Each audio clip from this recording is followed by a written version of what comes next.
আরে দুনিয়ার মানুষ, একদিন আল্লাহর নবী বিশ্ব নবী সাহাবীদেরকে বয়ান শোনাইবেন, এলান হয়ে গেল।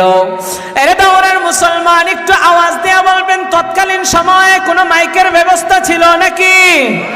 কোনো সাউন্ড বক্সের সাউন্ড সিস্টেমের ব্যবস্থা ছিল নাকি? বিশ্ব নবী রাহমাতুল লিল আলামিন বয়ান করবেন, আমার মায়ের নবী রাহমাতুল লিল আলামিনের বয়ান শোনার জন্য এলান হয়ে গেল, মৌখিক এলান। এর দুনিয়ার মানুষ, মৌখিক এলান করতে দেরি হয়, মুহূর্তের ভিতরে মসজিদে নববীটা সাহাবীদের দ্বারা ভরপুর হতে দেরি হয় না। সাহাবীদের দ্বারা ভরপুর হয়ে গেছে। এ দাওরার মুসলমান,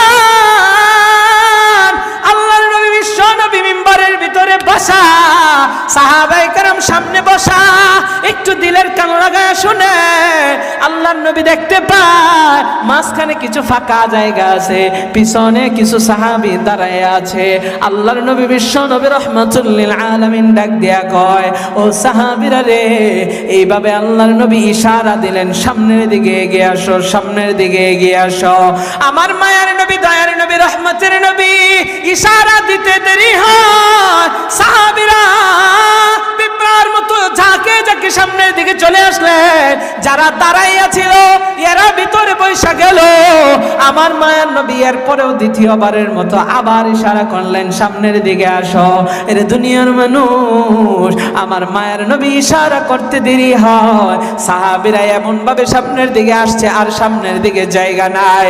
আরে আমার যুবক ভাইরা, আরে আমার আব্বা জানেরা, আল্লাহর নবী বিশ্ব নবী জায়গা না থাকা সত্ত্বেও তৃতীয়বারের মতো আবার সামনের দিকে আসতে বললেন।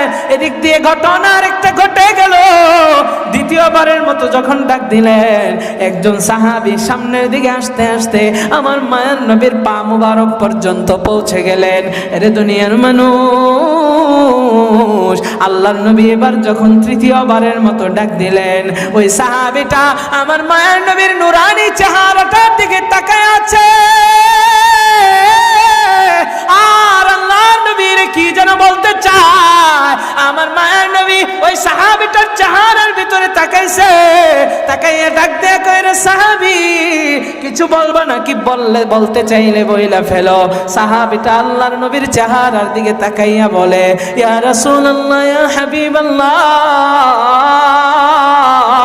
আপনার ডাকে সাড়া দেওয়া আমাদের উপরে ওয়াজিব। আল্লাহর নবীর ডাকে সাড়া দেওয়া সাহাবীদের জন্য, মুসলমানের জন্য ওয়াজিব ছিল। আরে দুনিয়ার মানুষ, আমার মায়ের নবী রে, সাহাবীটা ডাক দেয়া কয়, ইয়া রাসূলুল্লাহ, ইয়া হাবিবাল্লাহ, আপনি আমাদেরকে একবার ডাক দিয়েছেন সামনে আসার জন্য, দুইবার ডাক দিয়েছেন সামনে আসার জন্য, এমন ভাবে আমরা সামনে আগাইছি, আমাদের আর কোনো ফাঁকা জায়গা নাই। আমি আস্তে আস্তে আপনার পা মুবারক পর্যন্ত পৌঁছে গিয়েছি। এরে দুনিয়ার মানুষ, আমার মায়ের নবীর সাহাবীটা ডাক দেয়া কয়, ইয়া রাসূলুল্লাহ, ইয়া হাবিবাল্লাহ, আপনার সামনে ফাঁকা জায়গা না থাকা সত্ত্বেও আপনি আমাদেরকে তৃতীয়বারের মতো আবারও আহ্বান করেছেন। ও নবী, আপনার ডাকে সাড়া দেওয়া আমাদের জন্য ওয়াজিব, কিন্তু আমি তো আর আপনার ডাকে সাড়া দিতে পারতেছি না। আমার মায়ের নবী ডাক দিয়ে কই, রে সাহাবী, তুমি আমার ডাকে সাড়া দিতে পারতেছো না, এই জন্য তোমার মনে কষ্ট। বলে, ইয়া রাসূলুল্লাহ, আমার তো ওয়াজিব তরক হয়ে যাচ্ছে, আমার তো গুনাহ হয়ে যাবে। ও নবী, আমি কেমন করে আর সামনের দিকে অগ্রসর হব? কেমন করে আপনার ডাকে আমি সাড়া দিব? কেন এবার আপনি আমাদেরকে ফাঁকা জায়গা না থাকা সত্ত্বেও সামনের দিকে আহ্বান করলেন? এবার আমার মায়ের নবী বিশ্ব নবী ফাইনাল জবাব দিয়ে দেয়, এ দুনিয়ার মানুষ, আমি কোনো বানানো কথা বলতেছি না, আল্লাহর নবীর হাদিস শুনাইতেছি। এর দুনিয়ার মানুষ, একটু আওয়াজ দিয়া বলবেন, আমার মায়ের নবীর হাদিসের ভিতরে কোনো সন্দেহ আছে নাকি?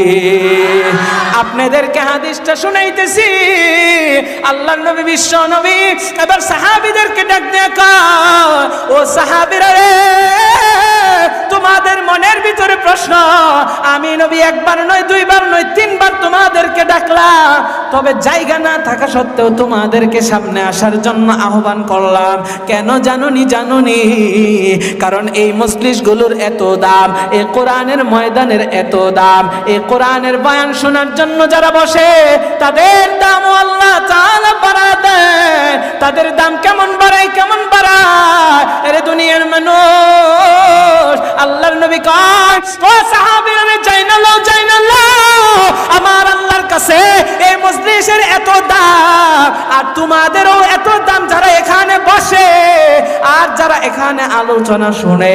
এই জন্য আমি তোমাদেরকে একবার নয়, দুইবার নয়, তিনবার আহ্বান করেছি সামনে আসার জন্য, কারণ আল্লাহ তোমাদের দাম এত বাড়িয়েছেন।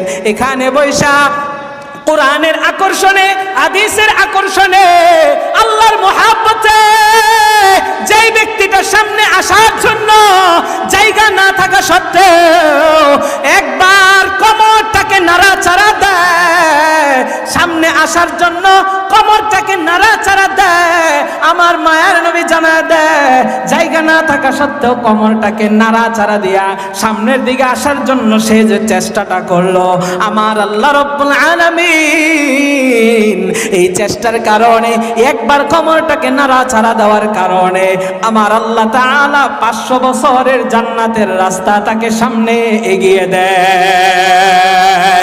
এ দুনিয়ার মানুষ, 500 বছরের জান্নাতের রাস্তা এগিয়ে যাবে এই মজলিসের ভিতরে বৈশা খাঁটি নিয়তে কোরআনের মহব্বতে সামনের দিকে এগিয়ে আসার জন্য বলে একবার কোমরে নাড়াচাড়া দেয়।